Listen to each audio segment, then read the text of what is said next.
Buenas noches.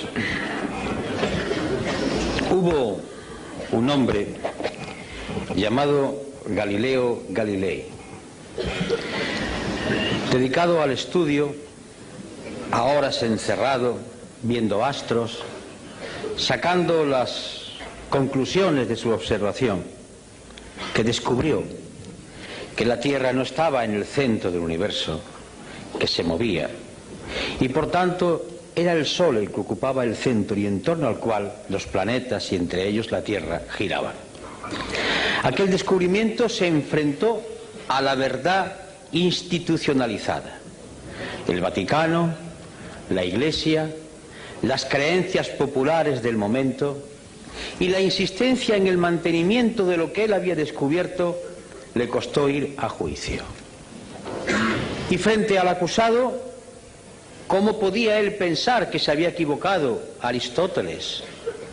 ¿Cómo podía pensar él que las Sagradas Escrituras mentían? ¿Cómo podía atreverse él, un ingenuo sabio, a pensar que había descubierto algo que fuese en contra de lo que el magisterio de la Santa Madre Iglesia viene diciendo hacia siglos? Y sobre todo, ¿es que acaso el pueblo no aclamaba contra aquel que se atrevía a poner en duda la centralidad del planeta Tierra? Las presiones son tremendas. Tiene casi que abjurar. Pero en un momento, en la rebeldía última, y musitando casi con una sonrisa a lo Saramago, suave pero firme, dice en el italiano natal: "Eppur si muove", y sin embargo se mueve. Porque los cálculos matemáticos, porque las observaciones, porque el ejercicio de la razón, porque lo que sus ojos estaban viendo noche tras noche, le estaban demostrando que era la Tierra la que se movía. Pues bien, estamos hoy en la España de 1999, en la Europa de 1999 y en el mundo, en un momento en el que en otras ocasiones de la historia las sociedades han tenido que escoger un camino u otro, o seguir en la resignación o plantar cara, la rebeldía que acaba de decir Manolo Cañada. La resignación es un producto que, como cualquier droga, duerme a la gente, duerme su conciencia. La resignación es como la morfina, la cocaína o la heroína. La resignación es producto de muchas causas. Yo voy a enumerar unas cuantas. La resignación es hija de ese discurso totalizador, cual si fuese una nueva religión. No hay más verdad que la competitividad. No hay más santos ni más poderes que los mercados. La economía tiene que crecer constantemente, no importa que se contaminen las aguas, que se contaminen los ríos, los mares o los aires. Competitividad, crecimiento sostenido y los mercados. Eso es lo único que importa. Su poder no puede ser contestado. Y además nos demuestra la existencia de las propias sociedades que esto es lo que produce bienestar. Y no importa que las personas de la calle vean que ese bienestar no le ha llegado al hijo o a la hija, que tiene que ir a la empresa de trabajo temporal que le cobra el 40% de la nómina por colocarlo en una empresa. No importa que la persona que todavía tiene una pensión que no llega al salario mínimo interprofesional y está casi a la mitad, 69.000 y pico de pesetas, la mitad de eso, a veces no llega. No importa el paro de aquel que entró en los 45 años. No importa que la mujer, madre y esposa, pero que además tiene que trabajar, no cobra lo mismo igual que el hombre haciendo la misma tarea, violando artículos enteros de la Carta Fundacional de las Naciones Unidas y la Declaración Universal de Derechos Humanos y texto de la Constitución Española. No importa, porque le están diciendo que no hay más bien que la competitividad, lo bien que vivimos, lo bien que vamos, los datos, las cifras. No importa que la gente vea o quiera ver en su entorno y a su alrededor hechos que están contradiciendo ese mensaje. Porque para que no se vea, o porque para sea menos hiriente, hay sucedáneos. Ahí tenéis la televisión, fútbol, mucho fútbol. más fútbol que en épocas anteriores de la historia de España. Ahí tenéis concursos degradantes que no alimentan la razón, el estudio, el análisis. Ahí tenéis la vida de los personajes populares que se diseccionan y se abren para que atisbemos como si fuéramos aves carroñeras y, olvidando el entorno que tenemos, entremos en lo que ocurre en sus alcobas. Ahí está toda una literatura de evasión para que la gente no vea y por tanto confunda su existencia real con la existencia que le ponen en las pantallas o en los informativos, para que ocurra como aquello que tantas veces digo de la viejecita que a finales del siglo XIX estaba vendiendo cerillas a la puerta del Palacio de la Ópera de Madrid en un mes de enero a las 2 de la madrugada, aterida de frío y envuelta en una toquilla vendiendo cerillas para poder subsistir. Y cuando entraban hombres y mujeres envueltos en armiños, en capas, con lujo y con joya, decía: qué bien vivimos en Madrid.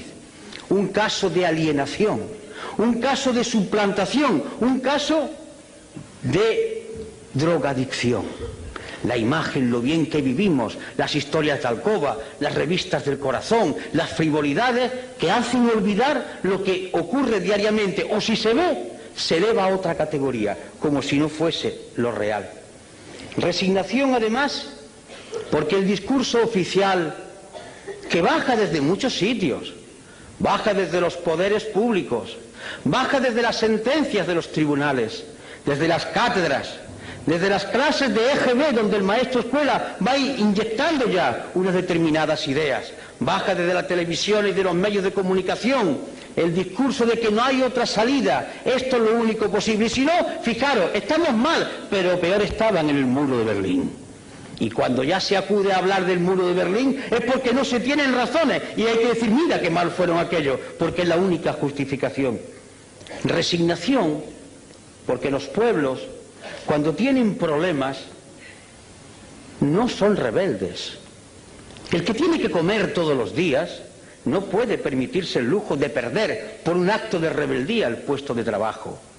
La rebeldía siempre ha surgido de aquellos que comían todos los días. De aquí la gran culpabilidad de muchos intelectuales españoles que, comiendo todos los días bien del pesebre o bien de su trabajo, no han sido capaces de decir basta a esta situación de degradación. De ahí una resignación que nace de la evidencia diaria del paro, que es cierto, de ese paro que dicen que se reduce porque la estadística dice que cuando una persona trabaja 2 horas a la semana ya no está parado. Una disminución estadística de los empleos a tiempo parcial, de las horas extraordinarias que se imponen pero que no se cobran, de la angustia si mañana poder trabajar. Eso es resignación. Resignación que cae sobre un pueblo que se da cuenta, además, o no se da cuenta porque no le gusta o no quiere verlo o no dejan verlo, que estamos yendo hacia atrás, que estamos llegando a cotas propias del siglo XIX, que aquella seguridad social para todos, que el tema del subsidio de desempleo va bajando continuamente en contra de la Declaración Universal de los Derechos Humanos o de la propia Constitución. Resignación que surge de la culpabilidad del propio parado. Uno de los éxitos, entre comillas, del sistema americano es conseguir que el pobre, que el miserable se sienta culpable de su situación. Es la filosofía calvinista, hija del protestantismo. Tú eres culpable de tu situación, no has sido capaz de triunfar. Esa es la filosofía de la sociedad americana. Y si no has triunfado es porque tú eres el responsable. Esta sociedad da oportunidades a todo el mundo. Si tú no has podido hacerlo así, tú eres el culpable. Y entonces el oprimido, el pobrecito, el esclavo se echa en la responsabilidad de su situación. Es perfecto el dominio del poder. Un dominio del poder que ya no se basa en la fuerza, en la coacción, en la utilización de la Guardia Civil o del Ejército. Se basa en un dominio mucho más terrible, más duro, el dominio de la mente. Ese opio que cae desde los aparatos de televisor, ese opio que cae desde la sentencia de los tribunales, desde los discursos políticos, que va empapando la mentalidad de la gente y va diciendo calla, calla, calla, porque si no callas puede ser peor. Esa es la resignación que se produce como consecuencia de sentirse separado, que él es el autor de su situación. Y por tanto aquel compañero que ha sido acusado de que cobró una vez indebidamente el seguro de desempleo, ¡ah, miserable, tú eres el culpable! No importa que los ladrones de alto copete sean exhibidos como figuras brillantes a enseñarle a los hijos como ejemplo a seguir, pero el miserable que ha estafado solamente un mes del seguro de desempleo es el culpable de todo lo que está ocurriendo. Eso es resignación. Resignación que surge de los medios de comunicación, y no se me enfaden las cámaras, no va con vosotros, pero va con los que tienen el poder en vuestras empresas, va contra aquellos que optan por decirle al pueblo una parte de la verdad. Resignación que consiste en dar un credo único, decir todos amén a la competitividad, a la moneda única, estamos mejor que nunca, amén, amén, amén. Es el coro como una letanía que va uniformando el pensamiento, que va haciendo seres totalmente iguales, como describía lo que podía ser el futuro Orwell en 1984. Esa resignación, por tanto, es hija de una economía, de un sistema político que confunde muchas cosas. Una información que está haciendo surgir en nuestros universitarios, en nuestros institutos, en nuestras academias, en las escuelas básicas, la cultura del sí o no, propia del ordenador. La vida está llena de colores, de tonos, y por tanto el lenguaje es mucho más vivo cuanto hay más cosas que hay que ser descritas. Sí o no, blanco o negro, derechas o izquierdas. Conteste usted como el ordenador, afirmativo, negativo, afirmativo, negativo. Se busca ya no al ser humano pensante capaz de la reflexión, de la duda o de la inquietud, se busca al esclavo sin pensamiento. Y por eso no se quiere la historia, y por eso se desdeña la memoria, porque los seres humanos somos hijos de la memoria. Yo soy lo que soy porque viví con mis padres, mis recuerdos, mi historia, mis vivencias. Yo soy la actualización de todo un pasado que está vivo. Si me quitan la memoria soy un zombi, un muerto viviente. Y queremos pueblos de muertos vivientes, que se estimulen por el último partido del Marsa Madrid, que se estimulen por la última historia del tal o cual conde o de tal o cual señora, que digan en los corrillos, incluso en los parlamentos y en los lugares donde había que debatirse de los problemas, se cuenten chistes de la vida privada para olvidar la tremenda realidad. Escapismo, droga. Igual que la heroína, igual que la cocaína, droga, escapismo, sedar el pensamiento, aniquilar el espíritu crítico y por tanto fomentar la resignación y frivolidad, mucha frivolidad, y por tanto la política entendida como compraventa de votos. No importa, ¿qué es lo que quiere el pueblo? Al pueblo al cual convenientemente se le va a decir lo que quiere a través de determinados medios. Más fútbol, pues más fútbol. Pero es que yo pienso que no, es que tú tienes que decir lo que le gusta al pueblo, al cual yo, mediante medios de comunicación finísimos, le voy diciendo qué es lo que le conviene. Pero yo represento un proyecto, yo quiero explicar un proyecto, yo quiero dirigir a mi pueblo del cual formo parte para decirle el punto de vista de nuestra organización. No, no, no, lo que conviene es que ganes votos. Eso no está bien dicho. Tienes que ser respetable, tienes que hablar y decirlo políticamente correcto, el buen tono, como el chico de la burguesía del siglo XIX. Niño, eso no se hace, eso no se dice, tú lo haces por bajo cuerda, porque todo debe permanecer como si aquí no ocurriera nada. Es decir, la cultura de la hipocresía, crear una sociedad hipócrita, que miente a sabiendas, que sabe que está diciendo algo que nadie cree, pero lo importante no es decirlo, lo importante es que hay que hacerlo, pero que no se diga. Y ese cáncer va avanzando, degradando, corrompiendo y aniquilando las fuerzas para combatir. Y ese es un camino, sin duda dulce. Es la muerte lenta, como se consume un brasero, como van muriendo aquellos que beben la cicuta, muerte que le dieron al gran Sócrates. Va durmiendo paulatinamente todo el organismo y se muere uno con la sonrisa en los labios, pero muere. Y el otro camino es lo que ha dicho Manolo, rebeldía. Pero la rebeldía no es un gesto altisonante, no es un grito, no es un insulto, no es una pedrada, no es una mala contestación, es mucho más profundo. La rebeldía es un grito de la inteligencia y de la voluntad que dice, y lo voy a decir en Román Paladino, no me da la gana de decirle que sí a esta actual situación. ¿Por qué? Porque no quiero. y me niego a decirle que sí, porque entiendo que puede haber otra situación y por tanto yo no asumo esta podredumbre y no participo de ella y lucho contra ella. Y esta actitud es una actitud intelectual. Y cuando digo intelectual no quiero hablar de universitario, de la mente de cualquier ser humano. Es un posicionamiento que nace de la mente y del corazón, del fuego, del querer cambiar. Esta es la rebeldía fundamental. Lo otro son voces, son chillidos, son insultos, son graznidos. Dale caña, circo romano. No, la rebeldía no es ni más ni menos que el posicionamiento con otros valores y la decisión de hacerle frente. Rebeldía para decir que no aceptamos que la competitividad y el mercado sean los que rijan los destinos de las sociedades, que entendemos que hay una Declaración Universal de Derechos Humanos que tiene que cumplirse y que eso significa sociedad de pleno empleo, donde el hombre y la mujer sean exactamente iguales, donde no haya marginados y que costará mucho tiempo y mucho sacrificio, pero es hermoso luchar, incluso morir por eso, porque morir tenemos que morir, muramos por lo menos luchando por un ideal noble y no consumiéndonos como un brasero. Y significa esa rebeldía fundacional en cuanto a entidad humana, significa defender con esa suave ironía, con esa tranquilidad que el maestro Saramago hace, porque es una gloria verlo contestar a los periodistas con esa suave ironía, con esa tremenda dureza de fondo, pero flexibilidad en el lenguaje. Significa defender que hay valores que deben ser mantenidos, el hermoso valor de la igualdad. Como decía uno, la sangre es roja y todos la tenemos roja, no hay sangre azul. Y además, como decía otro, todos los corazones, salvo alguna excepción, están en la izquierda. Por tanto, esa igualdad que hace que los seres humanos nazcan de la misma manera. Una igualdad esencial, no igualitarismo. Y por tanto, dignidad de la persona por ser lo que es, persona. Y junto a la igualdad, la libertad. Pero hablar de libertad es algo muy grande, porque libertad es asumir que se tiene la conciencia libre, que no es lo mismo que libertad de conciencia.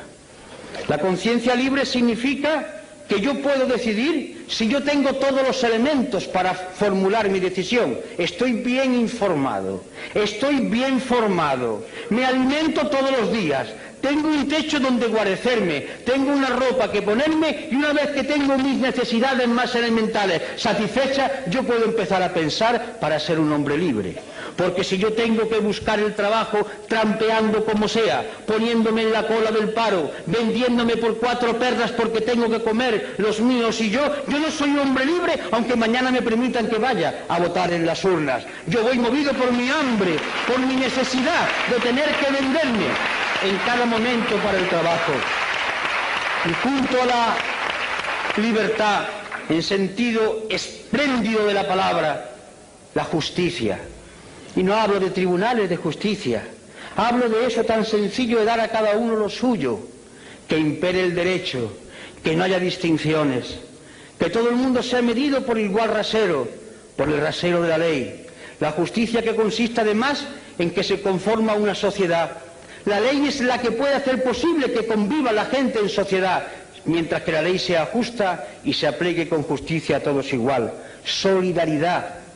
Es un mensaje que nos puede hermanar a todos aquellos que hablaban del internacionalismo proletario, que sigue estando vigente, aquellos que hablan de la hermandad de los seres humanos y porque hacen referencia a sus creencias basadas en la teología de liberación, a otros que hablan desde otros supuestos de liberación humana, a otras propuestas de liberación. De acuerdo, solidaridad, que consiste en afirmar tranquila y serenamente que no merece la pena luchar por banderas, que la única bandera es la moneda del planeta Tierra y la humanidad es una sola raza, una sola y única raza, y que merece la pena luchar por ella.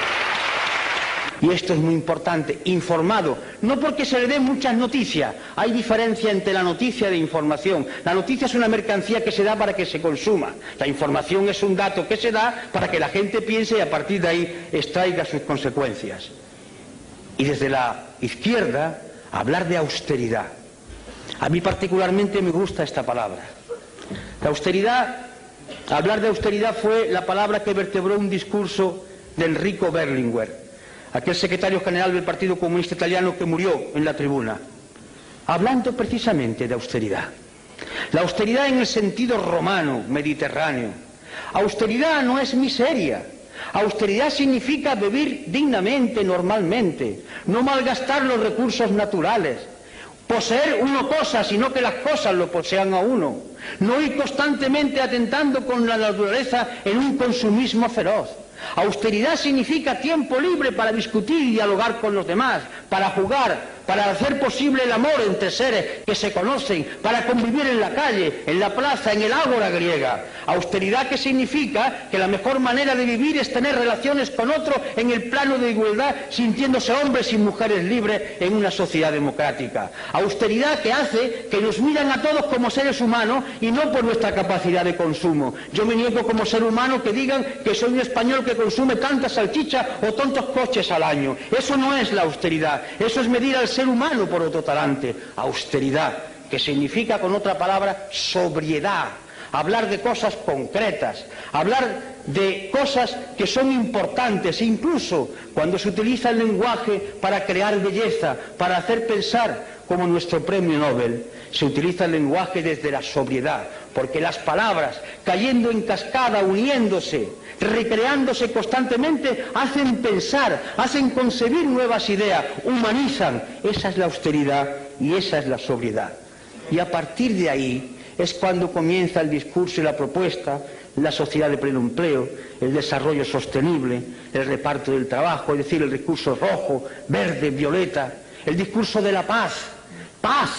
Y la paz no es la ausencia de guerra. La paz, por ejemplo, es que el día 9 estemos llenando Rota, porque quieren transformar la base militar en una superbase, violando el punto tercero de lo que acordó el pueblo español en el referéndum en 1986. La paz significa que mañana 1.200 hombres y aviones españoles que cuestan un dinero no puedan entrar en la antigua Yugoslavia, porque no han sido consultados las Cortes Generales y porque se ha violado nuevamente el artículo 62 de la Constitución.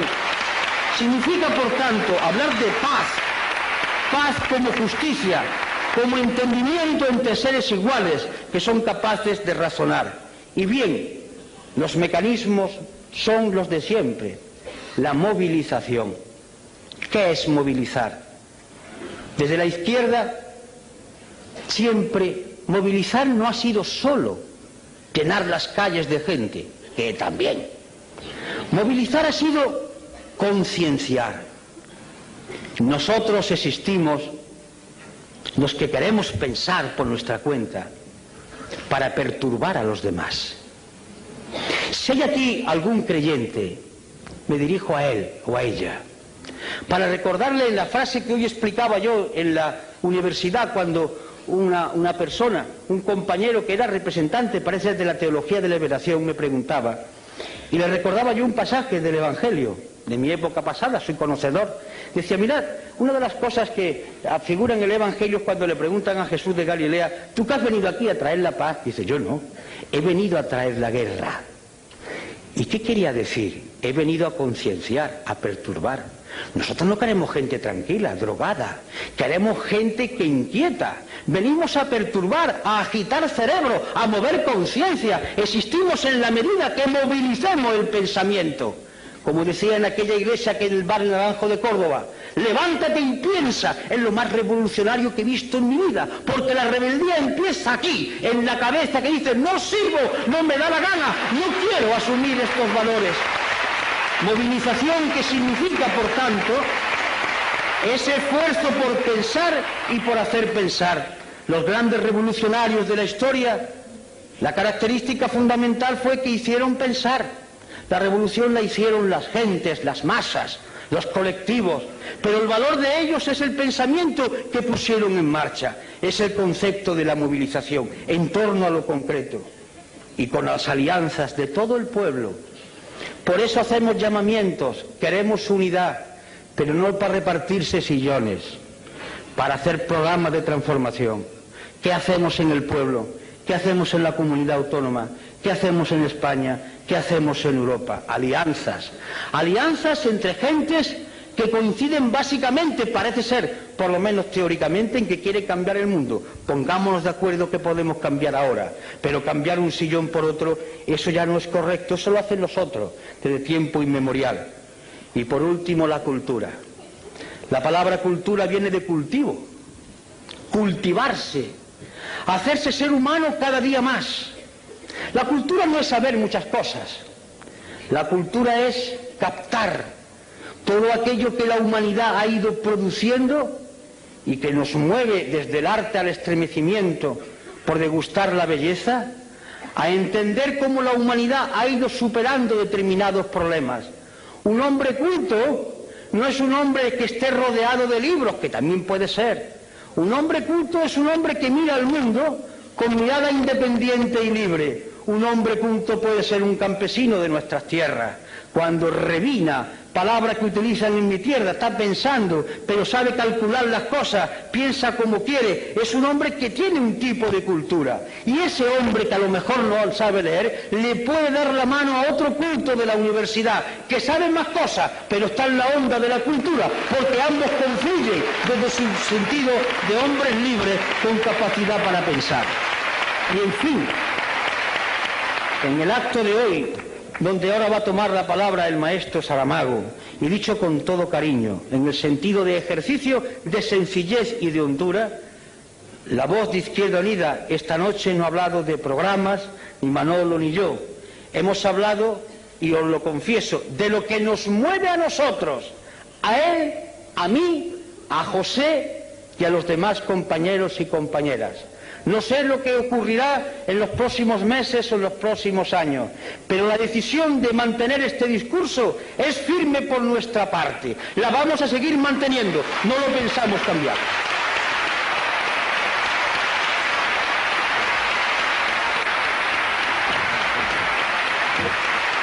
Gracias.